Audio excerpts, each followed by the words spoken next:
Okay, I'm Round so three. sorry. Oh, Yep, round good. 3. It's all good, man. No, is he gone again? Round 4, baby. Oh my God.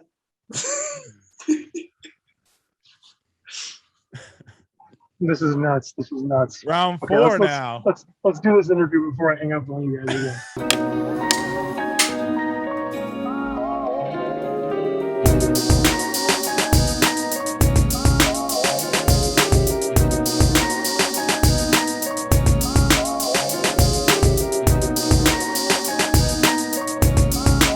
Welcome. We have a surprise offstage draftee episode. It's not baseball this time, though. It's not baseball this time. This time we're going to go to a different sport. Maybe you might have guessed it. We have one of Spokane's finest, a Zag at heart, now a Washington Wizard, the 15th overall pick, Corey Kispert, joining us. Corey, how are you? What's going on? I'm good. Just got out of practice, as you can see, but I'm doing great. Can we get a little shot of you in that Wizards jersey there? Oh, look at that. Look at that. Jersey. Yeah, it's good stuff. So, first of all, congratulations. Congratulations on getting drafted. Congratulations on going to the Wizards. It's funny that doing this interview, I was actually talking to one of our other producers that's not with us right now. But when I think it was 2011, I went to Santa Fe College, which is in Gainesville, Florida.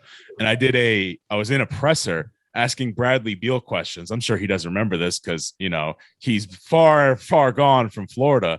But now so you're my second actual Washington Wizard I was able to interview. So sorry you couldn't be. Well, if you had any impact on Brad's career, I would love you to rub that off on me. It'd be really nice. I'm pretty sure that one question I asked him in the back of that room really sparked. Made all the difference. Yeah. I don't know if he'd be an all-star without that question, to be honest. So makes sense. So if I had one question, he was an all-star. Imagine what these next couple questions are going to do for you.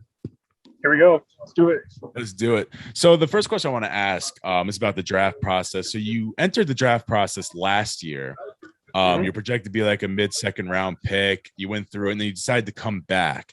How did that draft process differ from this one? Obviously last year there was a lot of COVID impact and stuff like that. And this year was still impacted, but not as much. Things were a little more open. So can you tell us a little bit about the difference between the two?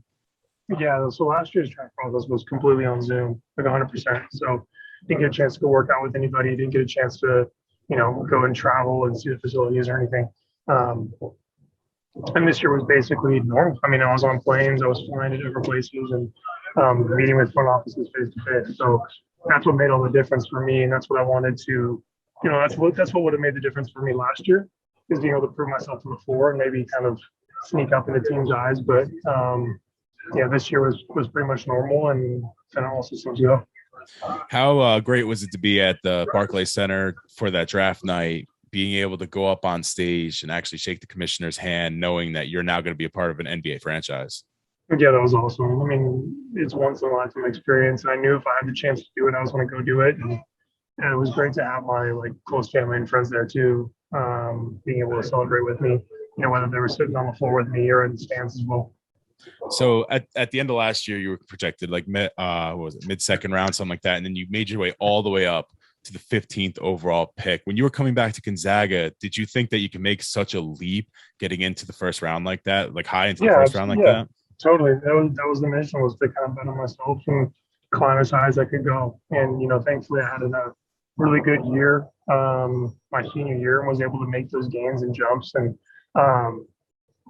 just so much help and so much stuff behind the scenes helping get to that point for people in Spokane. The credit definitely goes to them too. So you're drafted, number 15 overall. You shook the hands. What was the first thing you did when you went from being a college player to an NBA player? What was the first thing you did now that you're an NBA player? Honestly, packed my suitcase. I had to be up in the morning to head over to DC for more media, more interviews and photo shoots and stuff like that. So packed my suitcase, was in bed by 2 a.m. and up at 6 to head over to DC. Crazy night. Yeah. So you are a full Zag. You spent your entire college, you went through your entire college career, 4 years. playing in front of those fans, how weird, it's going to go in a direction you didn't think it was. How weird was it when then last year you weren't able to play in front of them? Like, how was it different with that energy not being there? Was it harder to stay focused? Was it harder to get into the game? No, not really. I mean, not for me. I mean, I had three full doses of it, going into my senior season. I felt bad for, guys like Jalen and Julian and Dom and those guys who, that's part of the reason why they chose to pick Gonzaga was the students and the way that our fans supported us. So, I felt bad for those guys. It was easier for me to lock in and stuff. But those guys, the fans make a difference, man. Our students that can make a big difference. And that's part of the reason why we're so good at home. Now, speaking of Jalen, you guys have to play each other. You're in the same conference. How are you going to split the Gonzaga fan base like this? One being on the Wizards, one being on the Magic. How are you guys going to do this to us? Now we have to pick one of you guys. Yeah, I guess you'll, well, actually it could be the most stress-free game you ever watched in your life, though. I mean, you're rooting for both of us, no matter who wins, Zag Nation wins. So I think you should look at it that way rather than picking one of us to root for. Well, you probably hate to hear this. I was actually a lifetime Magic fan. That's not even me joking with you. You could say, but it's been a really tough go for a long time being a lifetime Magic fan. That's tough. So it was cool to see a Gonzaga player going there, and I was excited to see who you'll be rooting for. So thank you for letting me know on that. I never said that I'd just be rooting for him. I want everybody to do great. I want sportsmanship to win that game. Yes. Yeah. Yes. Very politically correct. That's the political answer right there for you. Yep. So you just showed us your jersey and you have that number 24 on there, which you wore your whole career here.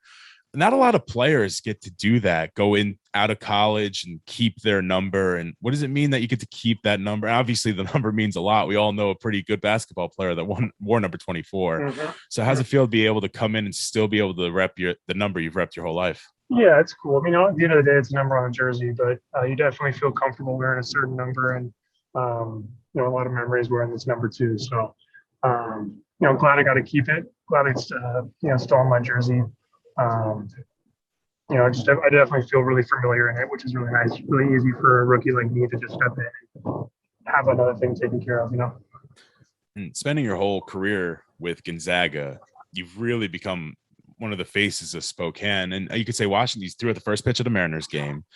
You can't go anywhere around here. I'm currently in Spokane. You can't go anywhere around here without seeing your face on a billboard for Hoop Fest or for Gonzaga basketball or anything. I could see the smile on your face, like knowing that you meant so much to this city. How does it feel to be given? Like, it's basically like you bred here, you came here, and you grew out of here. And now you're in the NBA, but you're still the face of this city. So how does that feel, knowing like this city loves you so much? Yeah, it feels good, man. I'm getting pictures. I'm getting Snapchats and pictures sent to me of all the posters and stuff up at Hoop Fest, and it feels great. I mean, I always knew the city supported us and had my back, but I never knew it would go this far. So I'm just really thankful for them kind of reaching out and making me feel supported, and even though now I'm thousands of miles away. Actually, a friend of mine gave me a Hoop Fest. It's a poster that you're on. It's you dribbling. It's a really sick poster. Yeah, so if you ever need a poster, you let me know. I'll send it out to you. I got one. Okay. I got one for you. Thank you. I was like, I'm sure they didn't give him one. So I got one last question for you here.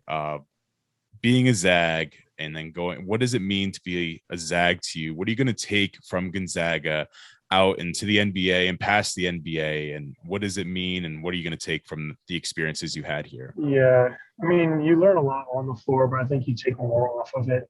You learn how to be a good teammate, a good person, good citizen. You learn how to, make friends with your teammates and build those relationships on the floor. And I mean, that's one of the things that people said to us most as we went through our season last year was, man, you guys look like you really like each other.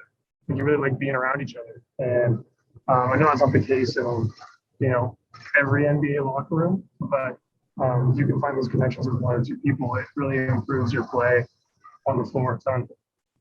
Well, Corey Kispert, everybody, the heart and soul of the Gonzaga basketball team for the last couple of years. Now he's going to be the heart and soul of an NBA team out with the Washington Wizards. Corey, thank you so much for coming on, and thank you for joining us.